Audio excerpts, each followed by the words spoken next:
On cherche la limite de racine de x carré plus 3x plus 2 plus x en plus l'infini et en moins l'infini. Commençons par plus l'infini. Ici, on a une somme de termes qui tendent vers plus l'infini. La racine tend encore vers plus l'infini. Plus l'infini, ça fait plus l'infini. Donc ici, on n'a pas de forme indéterminée. Et x carré plus 3x plus 2 plus x tend, quand x tend vers plus l'infini.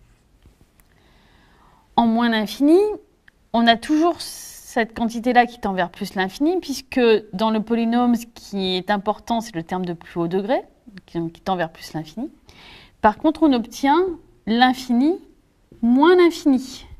Autrement dit, une forme indéterminée. Et on va chercher à la faire disparaître en factorisant dans la racine par les termes de plus haut degré.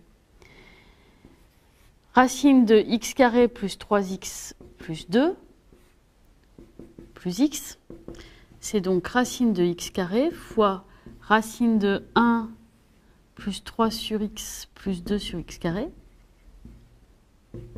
plus x. Attention, racine de x carré, c'est valeur absolue de x. Mais ici, x tend vers moins l'infini et donc négatif. Donc, valeur absolue de x, c'est moins x. Et on obtient moins x fois racine de 1 plus 3 sur x plus 2 sur x carré plus x. Ici, sous la racine, on a une expression de la forme 1 plus u, où u tend vers 0, lorsque x tend vers moins l'infini. Donc, on va utiliser le développement limité de racine de 1 plus ion, 0, avec u égale 3 sur x plus 2 sur x carré, qui nous donne donc 1 plus 1 demi de 3 sur x plus 2 sur x carré, plus des termes négligeables, c'est-à-dire du u epsilon de u, ici du 3 sur x plus 2 sur x carré, epsilon de la même chose.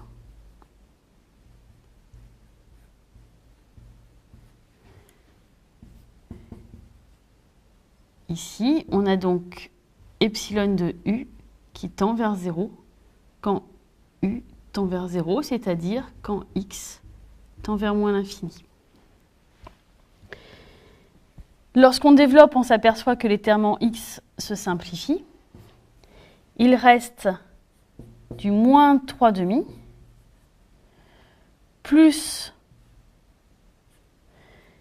des termes qui vont tous être négligeables par rapport à 1 sur x, puisqu'on a moins 1 sur x plus 3 plus 2 sur x epsilon. Alors epsilon de tout ça, c'est en fait du epsilon de 1 sur x. Donc cette quantité-là tend vers 0 quand x tend vers moins l'infini. Et on a donc du moins 3 demi plus epsilon de 1 sur x. Ce qui donne la limite qui est égale à moins 3 demi en moins l'infini.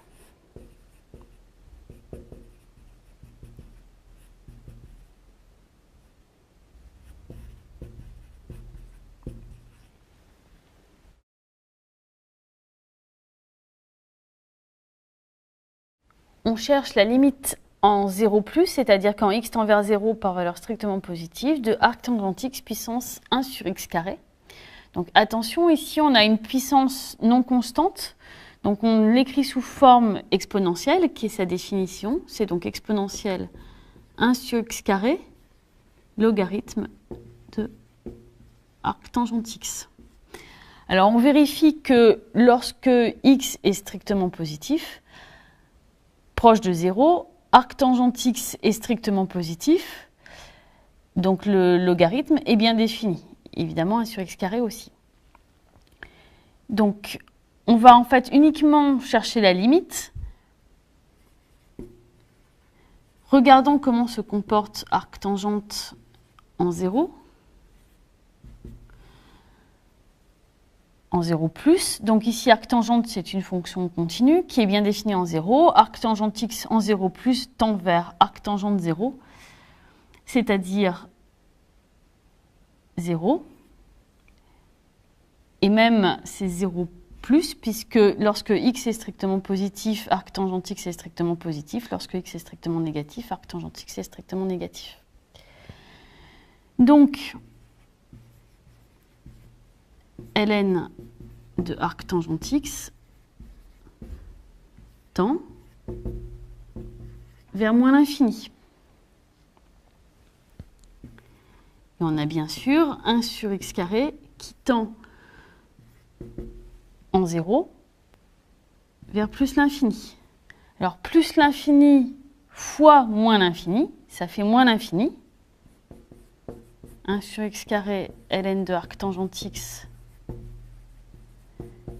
tend en 0 plus vers moins l'infini. Et donc en passant à l'exponentielle,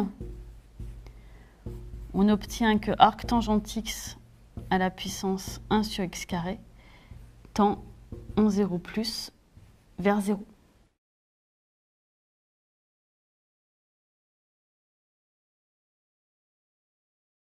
Pour chercher la limite en 0 de ce quotient, on remarque d'abord qu'on a une forme indéterminée, puisque si on applique en 0, on obtient 0 sur 0.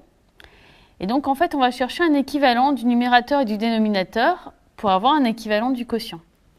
Alors, 1 moins cosinus x en 0, c'est équivalent à x carré sur 2.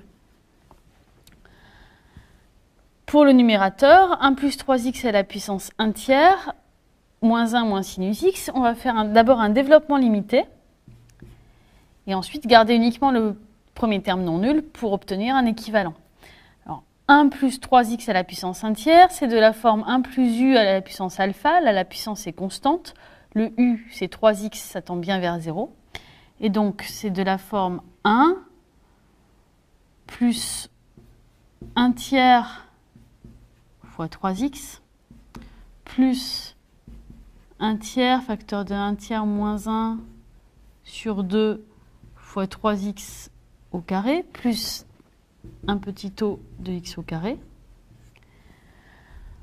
moins 1 moins sinus x, dont on connaît également un développement limité en 0, donc de la forme x plus un petit o de x carré. On constate que les termes constants se simplifient. Les termes en x également. Et il reste donc moins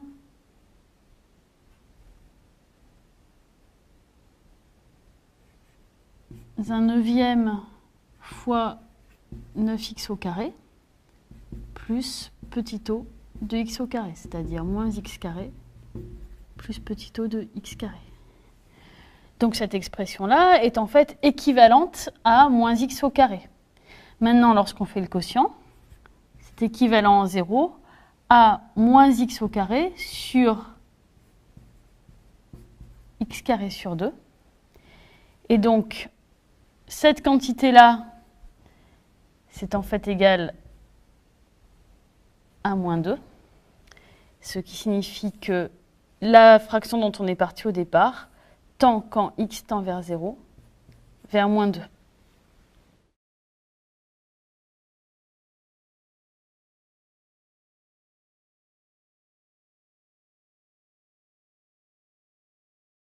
Attention, lorsqu'on cherche un développement limité, on utilise des formules connues, mais il faut toujours bien vérifier qu'on applique les formules là où elles sont valables.